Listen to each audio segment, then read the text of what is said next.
বিলাল হাবশী। বিলাল হাবশী যখন লা ইলাহা ইল্লাল্লাহ মুহাম্মাদুর রাসূলুল্লাহ সাল্লাল্লাহু তাআলা আলাইহি সাল্লাম কালমা পড়ে নিলেন, তার মালিক তাকে আরবের উত্তপ্ত তামার জমিনে শোয়ায় দিয়া চাবুক মারতে লাগলেন।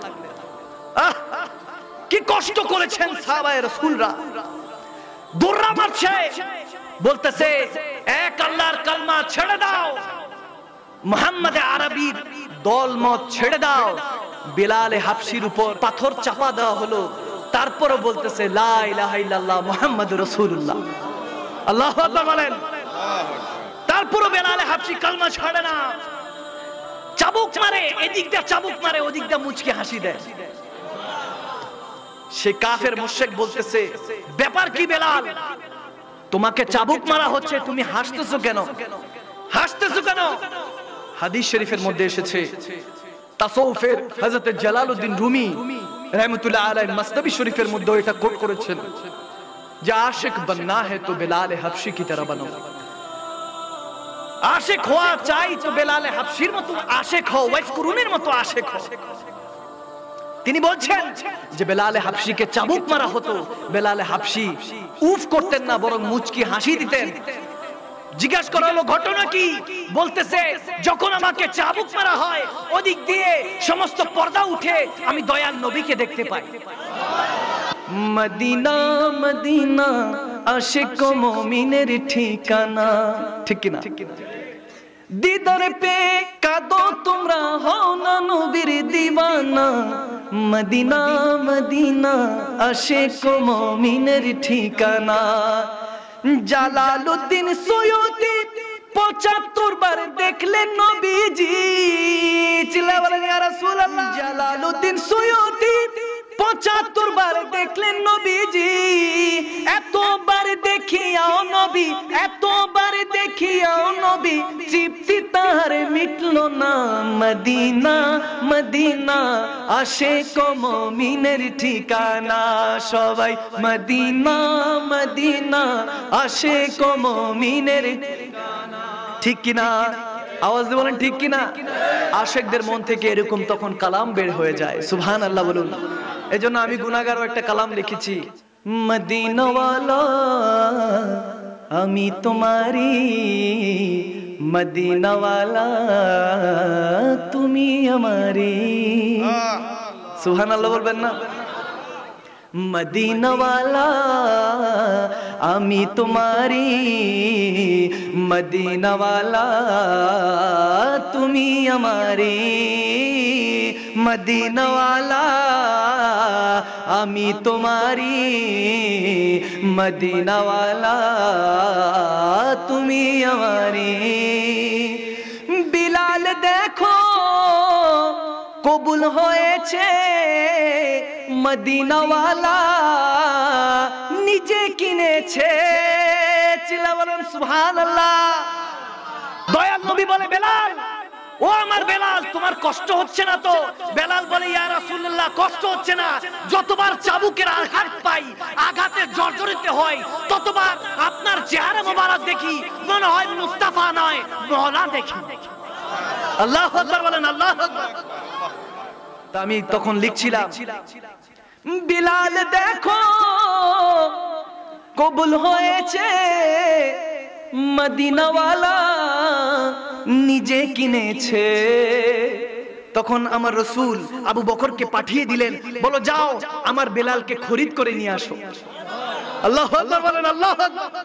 তো এজন্য বলছি বিলাল দেখো কবুল হয়েছে, মদিনাওয়ালা নিজে কিনেছে।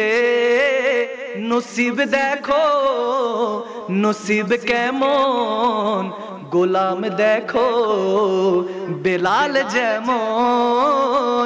মদিনাওয়ালা আমি তোমারি, মদিনাওয়ালা তুমি আমারি।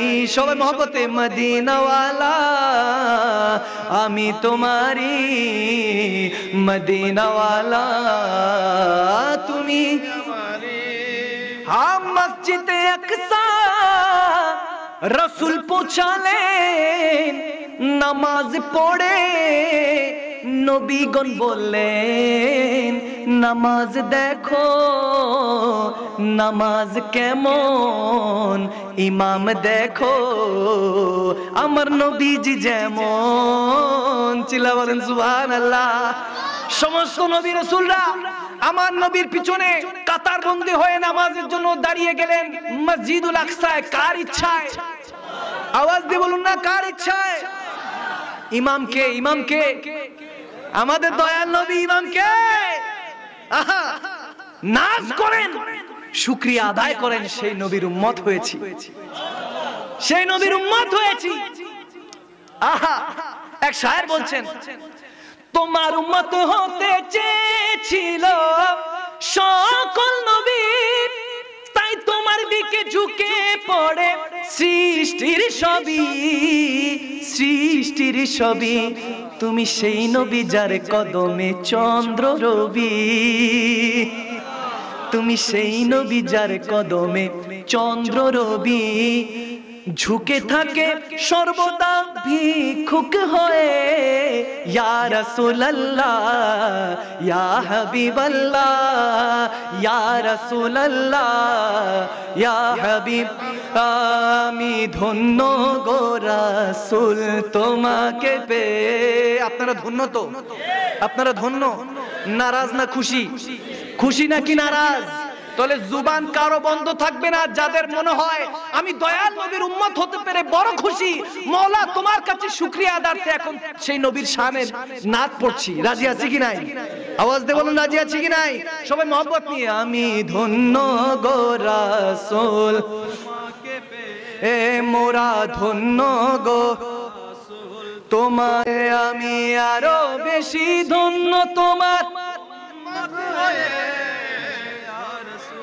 লা ইয়া হাবিব। আলহামদুলিল্লাহ বলেন। আমার বাবা চলে এসেছেন, আলহামদুলিল্লাহ।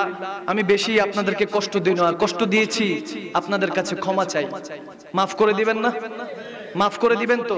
তার মানে বোঝা গেল কষ্ট দিয়েছি, কষ্ট দিয়েছি। আল্লাহ মাফ করুক, আমাদেরকে সকলকে হেদায়েতের পথে কবুল করুক। আমিন বলেন, মহব্বতে বলেন আমিন। ঈমানি জজবা রাখবেন চলার পথে, মনে রাখবেন নাহনু আকরাবু ইলাইহি মিন হাবলিল ওয়ারিদ। আল্লাহ তাবারক ওয়া তাআলা আমাদের শাহরাকের ঘরের চেয়ে নিকটে। আল্লাহু আকবার বলেন। আন-নবী আওলা বিল মুমিনিনা মিন আনফুসিহিম, আমার নবী জানের চেয়ে নিকটে। সুবহানাল্লাহ। আরো আস্তে বলেন। কি খারাপ লাগছে? খারাপ লাগছে? দেখেন, রগের ভিতরে রক্ত চলে, রক্তের ভিতরে জান চলে, ঠিক কি না? যদি রক্ত বন্ধ হয়ে যায় রগ চলবে? যদি জান বন্ধ হয়ে যায় তাহলে বোঝা গেল সব বন্ধ হয়ে যাবে, ঠিক কি না? হাত কেটে গেলে ডাক্তারের কাছে যায় কিনা? সেলাই করলে ভালো হয়ে যায় কিনা?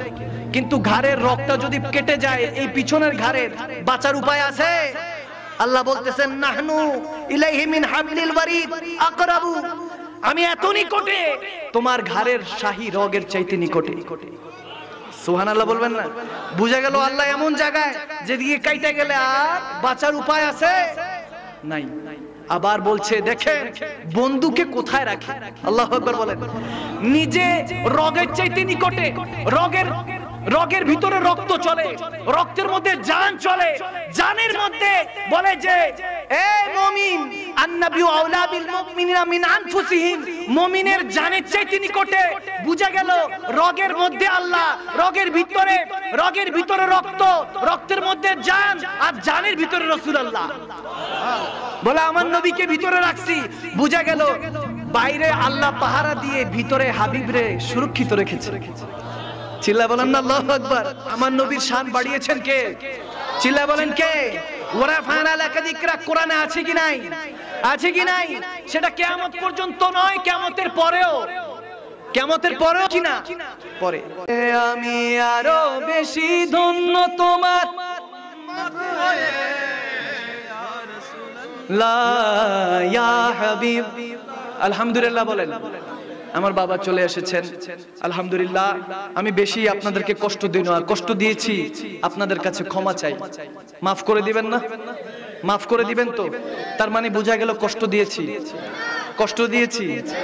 আল্লাহ মাফ করুক, আমাদেরকে সকলকে হেদায়েতের পথে কবুল করুক। আমিন বলেন, মহব্বতে বলেন আমিন। ঈমানি জজবা রাখবেন, চলার পথে মনে রাখবেন নাহনু আকরাবু ইলাইহি মিন হাবলিল ওয়ারিদ, আল্লাহ তাবারক ওয়া তাআলা আমাদের শাহরাকের ঘরের চাইতে নিকটে। আল্লাহু আকবার বলেন। আন-নবী আওলা বিল মুমিনিনা মিন আনফুসিহিম, আমার নবী জানের চাইতে নিকটে। সুবহানাল্লাহ, আরো আস্তে বলেন। কি খারাপ লাগছে? খারাপ লাগছে? দেখেন, রগের ভিতরে রক্ত চলে, রক্তের ভিতরে জান চলে, ঠিক কিনা? যদি রক্ত বন্ধ হয়ে যায় রগ চলবে? যদি জান বন্ধ হয়ে যায় তাহলে বোঝা গেল সব বন্ধ হয়ে যাবে, ঠিক কিনা? হাত কেটে গেলে ডাক্তারের কাছে যায় কিনা? সেলাই করলে ভালো হয়ে যায় কিনা? কিন্তু ঘাড়ের রগটা যদি কেটে যায়, এই পিছনের ঘাড়ের বাঁচার উপায় আছে? আল্লাহ বলতেছেন নাহনু ইলাইহি মিন হাবলিল ওয়ারিদ আকরাবু, আমি এত নিকটে তোমার ঘাড়ের শাহী রগের চাইতে নিকটে। সুবহানাল্লাহ বলবেন না? বুঝা গেল আল্লাহ এমন জায়গায় যেদিকে কাইটা গেলে আর বাঁচার উপায় আছে নাই। আবার বলছে দেখেন বন্ধুকে কোথায় রাখে। আল্লাহু আকবার বলেন। নিজে রগের চাইতে নিকটে, রগের ভিতরে রক্ত চলে, রক্তের মধ্যে জান চলে, জানের মধ্যে বলে যে এ মুমিন আন-নবী আওলা বিল মুমিনিনা মিন আনফুসিহিম, মুমিনের জানের চাইতে নিকটে। বুঝা গেল রগের মধ্যে আল্লাহ, রগের ভিতরে রক্ত, রক্তের মধ্যে জান, আর জানের ভিতরে রাসূলুল্লাহ। বলে আমার নবীকে ভিতরে রাখছি। বুঝা গেল বাইরে আল্লাহ পাহারা দিয়ে ভিতরে হাবিবরে সুরক্ষিত রেখেছে। চিল্লা বলেন না আল্লাহু আকবার। আমার নবীর শান বাড়িয়েছেন কে? চিল্লা বলেন কে? ওয়ারাফানা লাকা যিকরা কোরআনে আছে কি নাই? আছে কি নাই? সেটা কিয়ামত পর্যন্ত নয়, কিয়ামতের পরেও কিনা? পরে।